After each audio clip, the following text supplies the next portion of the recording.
चलो नमस्कार दोस्तों, आ जाइए स्प्रिंग ज्ञान 2.0 के अंदर आपका फिर से स्वागत है हिंदी व्याकरण के इस दौर में दूसरे वीडियो के अंदर।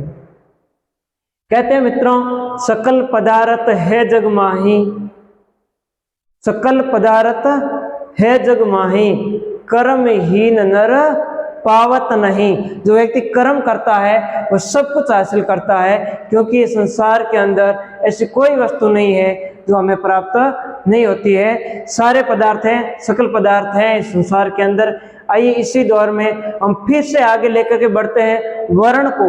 वर्ण का दूसरा भाग, वर्ण को हमने एक पार्ट पहले पढ़ लिया था करीब करीब, लेकिन एक दो चीज पीछे रह गई थी। आज इस वीडियो में उसी को भी पूरा करते हैं।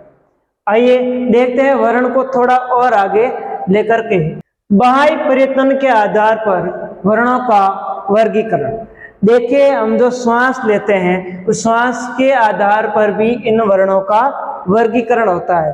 वो कैसे है, एक बहुत शॉर्ट में एक सारणी के माध्यम से आपको सारे वर्णों को साथ में लेकर के समझाता हूं। सबसे पहले लेते हैं अघोष, अघोष, फिर घोष, इसको सघोष भी कहते हैं, इसको मित्रों सघोष भी कहते हैं। फिर लेते हैं अल्पप्राण और महाप्राण।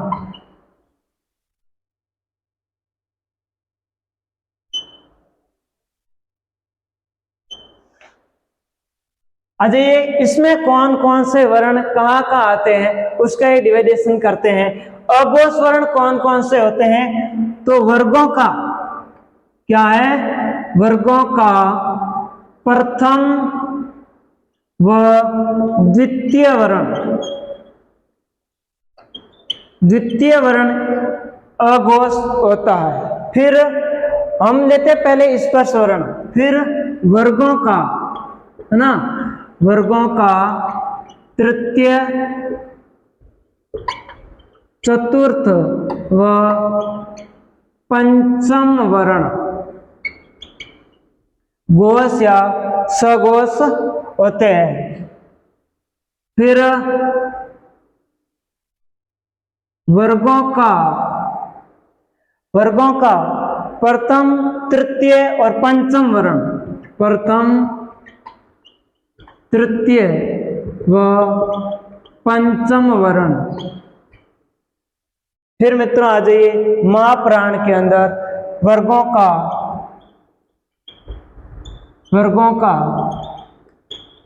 द्वितीय व चतुर्थ वर्ण, इसके अंदर आते हैं। ये आगे स्पर्श व्यंजन कौन सा कहां पर आता है, एक बार समझ लीजिए। प्रथम वर्ण और द्वितीय वर्ण का क्या मतलब हुआ, प्रथम और द्वितीय वर्ण का मतलब हुआ क, ख, च और छ, इस तरह से त, थ, ट, ठ ये वाले। तृतीय, चतुर्थ और पंचम कौन सा हुआ, ग, घ और अंग, इस तरह से ज, ज और य, ये वाले। आपको समझ में आ गया होगा क्या प्रथम, द्वितीय, तृतीय, चतुर्थ और पंचम वर्ण से क्या तात्पर्य है। अब हम आते हैं अंतस्थ व्यंजन और उसमें व्यंजन कौन कहां पर आता है, तो इसमें आता है उसमें व्यंजन। अघोष में क्या क्या आते हैं, इसके अलावा स आता है, स आता है और स आता है। घोष में क्या क्या आते हैं, य आता है, र आता है, ल आता है और मित्रों व आता है, और पीछे बच गया ह आता है। अल्पप्राण में क्या क्या आता है, य आता है, र आता है, ल आता है और व आता है, और इसमें सभी स्वर आते हैं। मित्रों स्वर सभी घोष होते हैं, सभी स्वर इसमें भी आते हैं। अब इसमें क्या आएगा, तो इसमें ऊष्म व्यंजन आ जाएगा, स, स और स।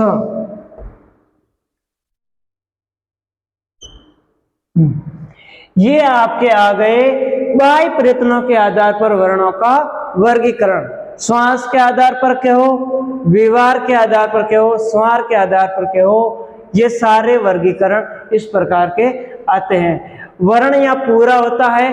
अवर्णों का एक और आता है कि इन वर्णों की आखिर उत्पत्ति कैसे हुई, इन वर्णों का क्रम कहाँ से आया, स्वर कहाँ से आए, व्यंजन कहाँ से आए, ऐसा किसके दिमाग में आया जो इनको इस तरह से हम जो आज दिन लिखते आ रहे हैं, अ के बाद में आ लिखते आ रहे हैं, क के बाद में ख लिखते आ रहे हैं, इनको स्वर किसने बनाया, व्यंजन किसने बनाया, इन वर्णों की उत्पत्ति कहाँ से हुई, कौन लेकर के संसार में आया था, इस बात को एक बार हम देख लेते हैं कि ये ऐसा किसके दिमाग में आया कि उन्होंने स्वर और व्यंजनों का क्रम बनाया। तो देखते हैं, हम उसी को भी आज देख लेते हैं, इन वर्णों की उत्पत्ति किसने की और कहां से की।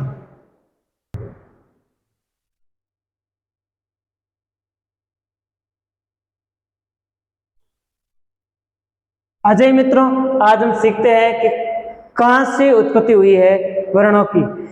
मित्रों, ऐसा माना जाता है कि पाणिनि एक बार अष्टाध्यायी के वर्तिकार कात्यायन से शास्त्रार्थ करने बैठ गए। कहते हैं उस शास्त्रार्थ में वो हार जाते हैं और हार कर बड़े दुखी मन से वहां से निकल जाते हैं और वो प्रयागराज चले जाते हैं। प्रयागराज में जाकर के एक वट वृक्ष के नीचे बैठ करके घोर तपस्या करते हैं और तपस्या करते हैं तो भगवान शिव वहाँ प्रकट होते हैं प्रसन्न होकर के और उनको सामने आकर के अपना डमरू बजाते हैं। और मित्रों, कहते हैं उस डमरू से जो 14 ध्वनियाँ निकली थी, उसी ध्वनियों को पाणिनि ने महेश्वर सूत्र के नाम से यहाँ संकलित कर दी और वहीं से हमने स्वर और व्यंजन को सीखा। वो 14 ध्वनि कौन कौन सी है, उस ध्वनि को हम देखते हैं।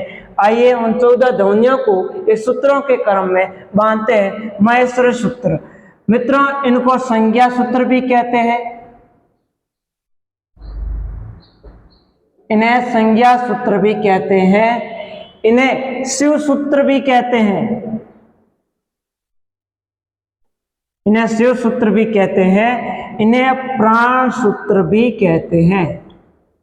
मित्रों, ये सभी एक ही नाम है। इन्हें प्रत्याहार सूत्र भी कहते हैं, इन्हें प्रत्याहार सूत्र भी कहते हैं।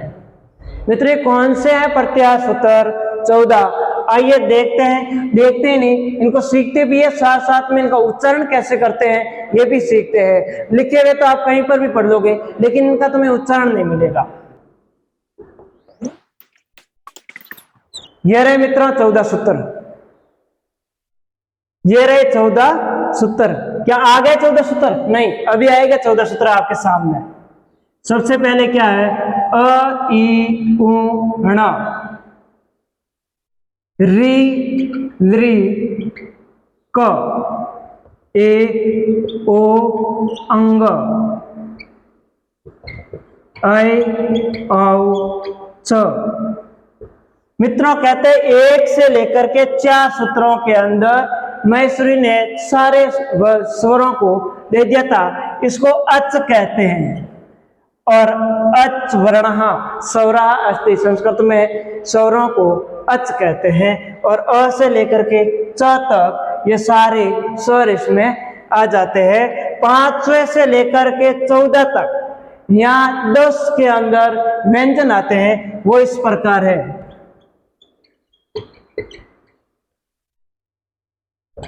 हयवरट लण, फिर आता है यम गण नम। मित्रों, इस सूत्र को पढ़ने में बड़ी कठिनाई आती है। जिनको वर्णों का सही ज्ञान नहीं होता है वो 7वां सूत्र नहीं पढ़ सकता है। अगर आप प्रयास करना चाहते हो तो एक बार इसको पढ़ करके प्रयास कर लीजिए, बाद में मैं बताऊंगा इसका उच्चारण क्या है। जब य,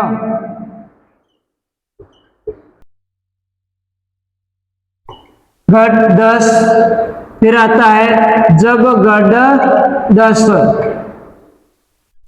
फिर आ जाता आपके सबसे महेश्वरी का सबसे बड़ा सूत्र है 11वां। क्या है?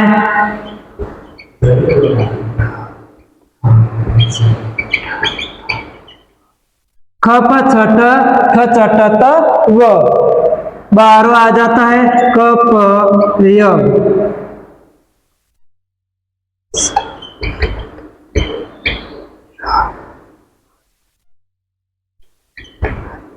देख लीजिए मित्रों, इसको एक बार इसका उच्चारण सीख लीजिए। पहले मैं अयोणा रील रिक एवं अयौच भयवरट लण न्यम गण नम जबय घट दस जब घट दस खप छट छचट तव कपय ससर और हल 14 महेश्वरी सूत्र है।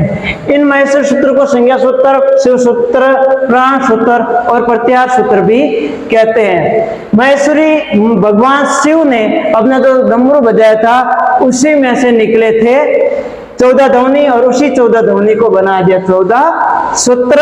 1 से लेकर के 4 तक ये स्वर हैं और 5 से लेकर के 14 तक ये व्यंजन है। ये मित्रों क्या है? व्यंजन है। 5 का ह और 14 का ल, व्यंजन को संस्कृत में हल कहते हैं। ये लो, इनको स्वर को अच कहते हैं और व्यंजन को हल कहते हैं। ये है 14 महेश्वरी सूत्र। इसके अंदर 44 प्रत्याहार बनते हैं। कितने प्रत्याहार बनते हैं? 44 प्रत्याहार बनते हैं। महेश्वरी सूत्र के अनुसार स्वर मित्रों 9 है। महेश्वरी सूत्र के अनुसार स्वर 9 है। वैसे संस्कृत के अंदर स्वर 13 होते हैं, लेकिन महेश्वरी सूत्र के अनुसार स्वर 9 है। प्रत्याहार 44 है। यहाँ व्यंजन ह से लेकर के ल तक है। इसमें अंतिम वर्ण को काउंट नहीं किया जाता है। जितने भी अंतिम अक्षर है इनको काउंट स्वरों और व्यंजनों के अंदर नहीं किया जाता है।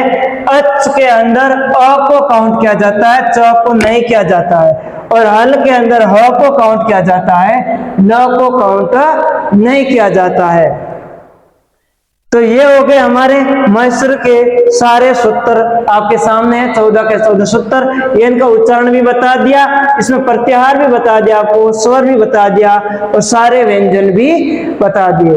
धन्यवाद। पढ़ते रहिए, लगातार तैयारी करते रहिए। कोशिश करने वालों की कभी हार नहीं होती। धन्यवाद। तो लाइक कीजिए, चैनल को सब्सक्राइब कीजिए, और मित्रों अगर कोई भी चीज आपको समझ नहीं आई हो, डाउट में हो, तो नीचे कमेंट करके बताइए। ऐसा नहीं है कि कमेंट गलत नहीं करना है, कोई गाली वगलोच नहीं करना है। बाकी आप अगर इसमें कोई भी आपको समस्या नजर आए तो वो आप कमेंट में बता सकते हो, और अच्छी बात लगे वो भी कमेंट में बता सकते हो। कमेंट करके बताइए कि क्या चीज आपको इसमें समझ में नहीं आई है।